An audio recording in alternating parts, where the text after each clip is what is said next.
want to do. We always look out for the other person. Now, what we need to be careful for, he says, don't use your Christian liberty here, but we need to understand here, he is not talking about sin. Really clear. He's not talking about sin. As a Christian, if you sin, we're going to see what should happen here. Next one. Real love and ways we as Christians can demonstrate our Christian love one to another. It is not, and I'm going to use the word sentimental. Okay, turn to 2 Corinthians chapter 2 here. It's not sentimental. And what I mean by that is it doesn't gloss over stuff. 2 Corinthians 2:4. It says, "For out of much affliction and anguish of heart." Now, I'm not Paul, and I would never claim to be Paul. But as a pastor, I can kind of understand what he's saying here. "For out of much affliction and anguish of heart I wrote unto you with many tears, not that you should be grieved, but that you might know the love which I have more abundantly for you." And what he's talking about here is 1 Corinthians. Paul was saying, you know what? When I wrote you, I want you to know when I wrote you, man, it caused me anguish of heart. I cried about it, he said. It was afflicting to write this. But you should know the love that I have. The love that he had. Real love, in a Christian sense, will tell somebody the truth. It is not sentimental. It won't gloss things over. Real love says this, you know what? You may be going on a path that's going to take you somewhere bad. And it hurts me to tell you this. I'm not telling you this to be mean, but I am telling you this because I love you. Real love doesn't cover up stuff. As a Christian, if you see somebody in our church family that's doing something they should not do, you know what real love says? Real love says you need to say something. A lot of times we say this, well, Dad, I don't want to hurt them. I don't want to hurt them. Well, you know what real love does? Sometimes real love hurts. I tell my kids the truth, not because I want to hurt them, but because I want to do what? Keep them from going in a path they shouldn't go. It's not that I say things because I want to hurt you. Sometimes we have to say things because we want them to know how much we truly love them. And say, hey, wow, you need to watch out here. This is a man, you're going a dangerous way here.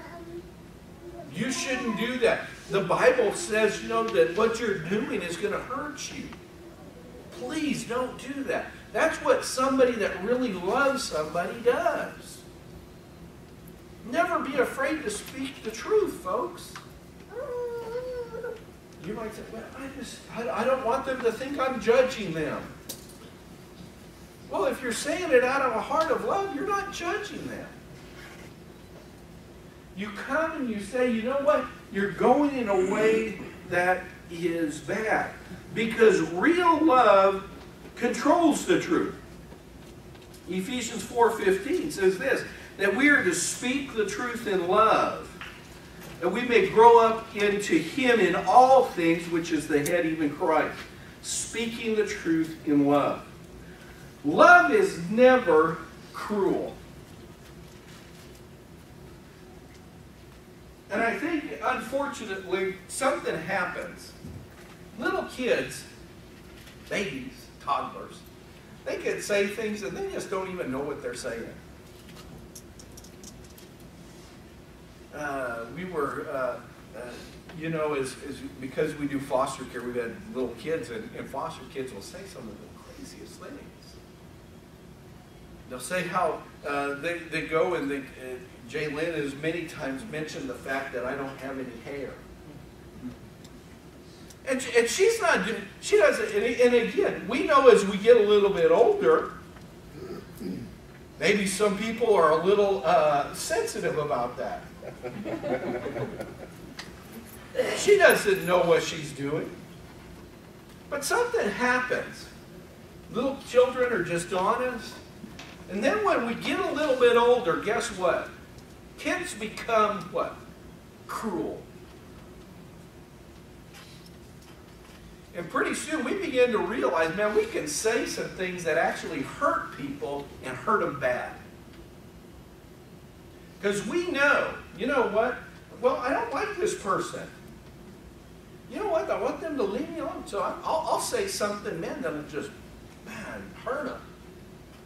Unfortunately, when we get, sometimes even in marriages, we know what buttons to push on our spouses.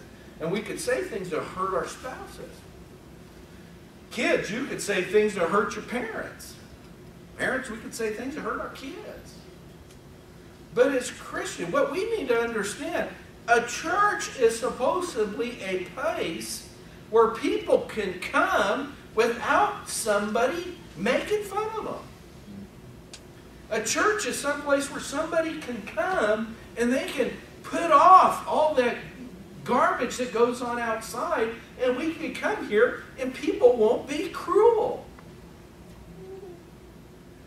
Speak the truth? Absolutely. It's not sentimental. I'm not going to gloss over sin. But what we need to understand, man, sometimes have some compassion. Speak the truth in love.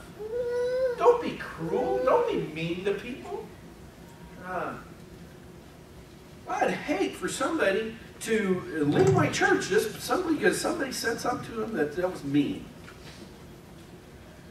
Real love always speaks with a broken heart. I go back to that verse in 2 Corinthians 2:4 where he said again, for out of much affliction and anguish of heart with many tears. Man, sometimes we need to go and we just need to go to people and go with a broken heart and just say, man, I just love you and I want what's best for you, but I noticed something.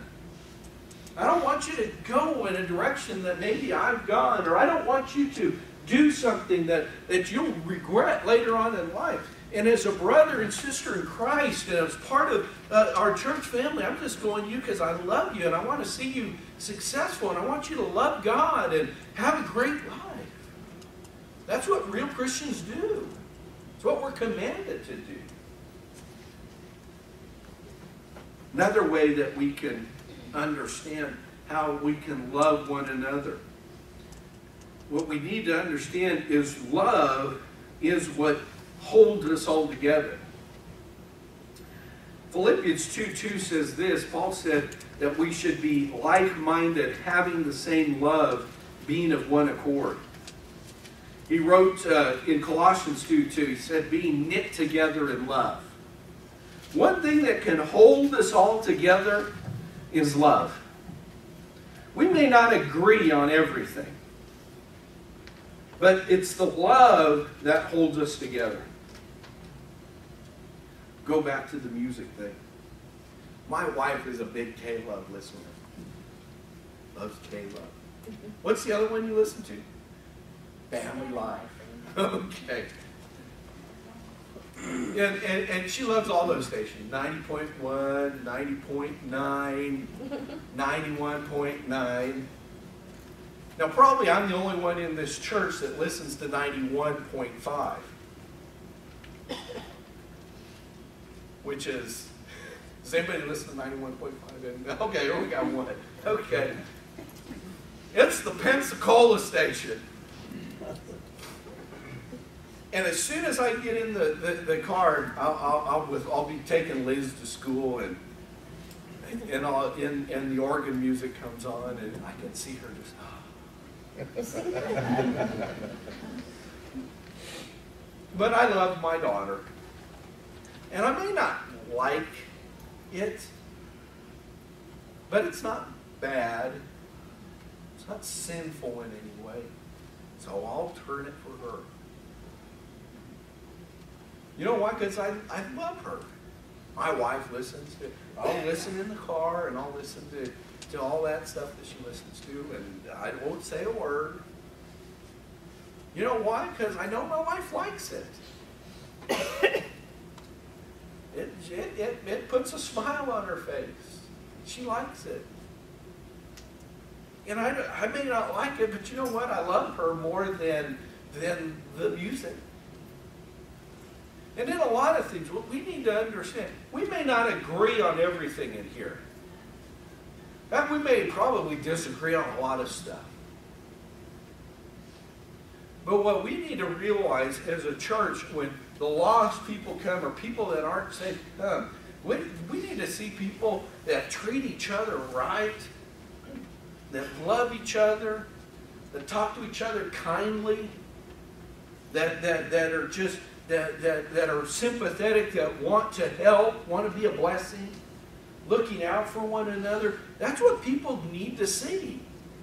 And you may not agree with everything. You might not have agreed with some of the things I've said in these last two sermons. But what keeps us together is love. What keeps us together is our common experience. Man, we're all saved by the same Jesus who loves us, who died on the cross for us. We were all needing His grace, and we all needed His salvation. And we came to the cross together, and it's that common experience that holds us together. It's our love for the Bible that holds us together. Our love for the truth that holds us together. Real love knits our hearts. We need to be united. You know what happened? Why did the early church able to conquer the world in such a short time? Not because they agreed on everything. Just read Acts. Just read Acts. I mean, it wasn't, things were going great there for a while. Then pretty soon, guess what's happened? You have the whole thing with Ananias and Sapphira. Then pretty soon, there's a real controversy brewing. The Jewish Christians didn't like the Gentile Christians. The Gentiles there in Jerusalem, they didn't think that their widows were being taken care of like the Jewish widows were. There was a pretty heated controversy pretty soon. Paul and Barnabas had to break up because Barnabas wanted to take John Mark with them, and Paul said no. Read Galatians. Peter and Paul had a confrontation. Doesn't mean that we have to agree on everything, folks, but you know what people need to see is that we love one another, that we care for one another. That's what's important. Real love will hold us together. Real love will also do this. Real love will also accept help and favor. This is found in Philemon 9. This is actually my last one. Philemon is just a one-chapter verse. It is right before you get to Hebrews. Philemon 9 says this. Paul says, for love's sake, I rather beseech you, being such as one as Paul the aged, and now a prisoner of the Lord. Paul was asking for a favor. Real love readily accepts help and readily accepts favor. Now this is sometimes hard because what gets in the way is pride. Real love will accept help. Real love says, man, I want to be a blessing to Mike and Kimberly. No ulterior motive. I just want to be a blessing to them, and I just go, and just for love's sake, I say,